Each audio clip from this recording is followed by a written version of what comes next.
집안 환경도 쾌적하게 만들고 풍수 인테리어에도 도움이 되지 않을까 싶어 식물을 꾸준히 키우고 계신 분들도 계시죠? 하지만 집에서 식물을 키운다는 게 무조건 좋기만 한 건 아니라고 합니다. 바로 풍수적으로 그리 도움이 되지 않거나 오히려 좋지 않은 영향을 주는 식물도 있기 때문인데요. 그래서 이번 영상에서는 집안에 두면 좋지 않은 식물에 관해 살펴보려 합니다. 혹시 지금 집에 두고 있는 식물이 있는지 끝까지 시청해주세요. 첫 번째, 조화. 조화는 죽은 식물입니다. 요즘 조화나 드라이 플라워를 집에 두는 경우가 많은데 풍수상은 매우 좋지 않은 기운입니다. 풍수지리의 논리에 따르면 죽은 꽃은 좋지 않은 기운을 끌어들여서 집안에 우환이 생기게 만든다고 합니다. 그래서 키우던 식물이 죽으면 식물을 화분에서 꺼내서 부수거나 태우고 집 밖에 버려야 한다고 믿었다고 합니다. 꽃을 말려서 보관하는 것도 서양에서 들어온 문화이기 때문에 한국 정서와는 맞지 않는 부분이 있다고 하는데요. 또한 살아있는 식물이라고 해도 줄기가 아래로 축 처지는 형태이거나 꽃의 머리 부분이 아래로 꺾인 것은 피하는 것이 좋습니다. 인공적으로 만든 꽃을 꼭 사용하고 싶다면 화병에 깨끗한 물을 담아서 꽃을 꽂아두는 것이 바람직하다고 합니다. 물에서 나오는 재물운과 행운, 신성함이 죽은 꽃의 기운을 상쇄하는 작용이 있기 때문입니다. 그러나 아무리 깨끗하게 관리한다고 해도 조화나 드라이 플라워는 죽은 기운으로 좋지 못한 기운을 가지고 있으니 가급적 버리는 것이 좋습니다. 두 번째, 행운목. 행운목은 이름만 보면 풍수에 매우 좋아 보이는 식물이죠. 행운목은 집안에 행운을 불러온다 하여 많은 분들이 좋아하는 식물이라 풍수식물로 소개가 되기도 합니다. 하지만 풍수적으로는 매우 좋지 않은 식물이라고 하는데요. 풍수상 나무의 위가 잘려나갔다는 것은 절단된 기운을 뜻합니다. 잘린 나무는 운이 절단되었다고 보기에 잘린 부분의 기운으로 보면 풍수상 좋지 않다고 합니다. 세 번째, 개운죽.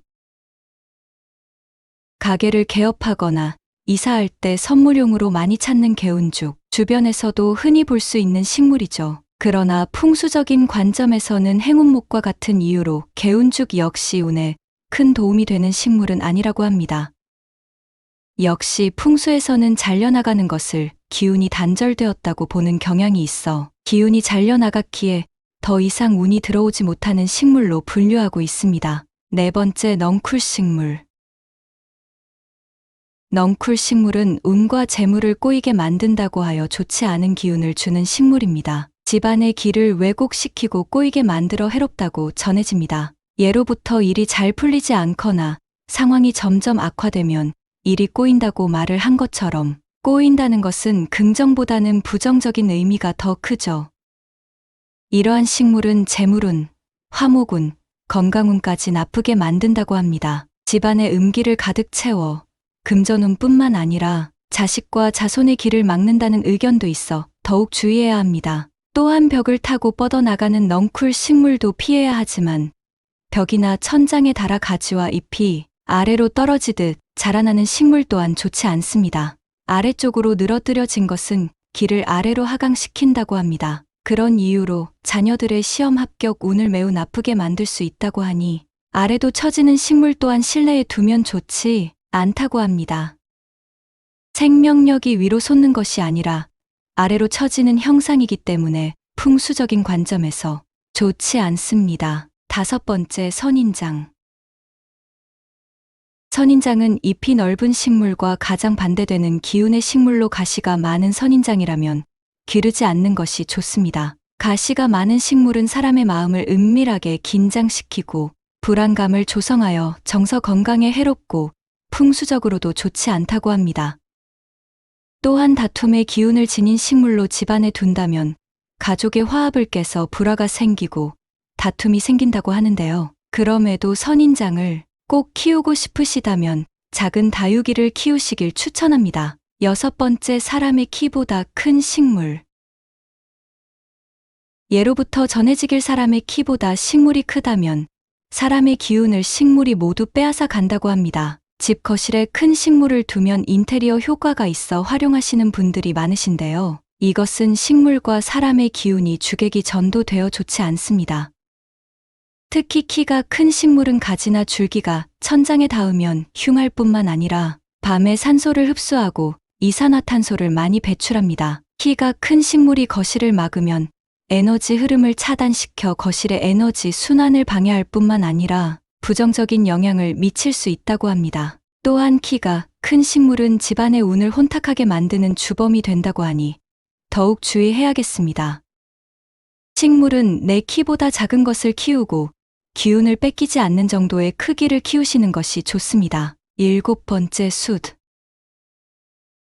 실내에 두면 안 되는 대표적인 것이 검은 숯이라고 합니다. 전자파, 수맥 차단이나 공기 정화를 목적으로 두는 숯이 오히려 풍수적으로 좋지 않다고 하니 의외인데요. 검은 숯은 음기를 많이 발산한다고 합니다. 또한 숯은 음이온을 발생시키는데 숯의 음이온은 사람의 뇌파를 낮춰 수면에 도움을 줄 수 있지만 동시에 사람의 양기를 흡수하여 건강에 부정적인 영향을 미칠 수 있다고 합니다.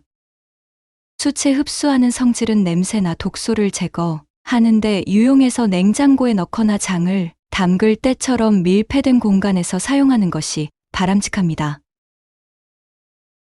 이번 영상에서는 집안에 두면 좋지 않은 식물을 살펴보았습니다. 부자들은 예로부터 집안에 물건을 들일 때도 고민하고 또 고민했다고 합니다. 그만큼 집안의 풍수에 각별히 신경을 썼다는 것이겠죠. 식물이라 할지라도 작은 생명을 집에 두는 것과 같습니다. 너무 큰 것, 너무 뾰족한 것은 조화를 이루지 못하여 집에 좋은 기운을 머무르게 할 수 없습니다. 집에 있는 식물들을 잘 살피어 좋은 기운이 있는 식물들을 키우고 좋지 않은 식물들은 정리하는 것이 좋겠습니다. 영상을 시청해주신 모든 분들의 가정에 복이 깃들길 바라며 이만 마치겠습니다. 시청해주셔서 감사합니다.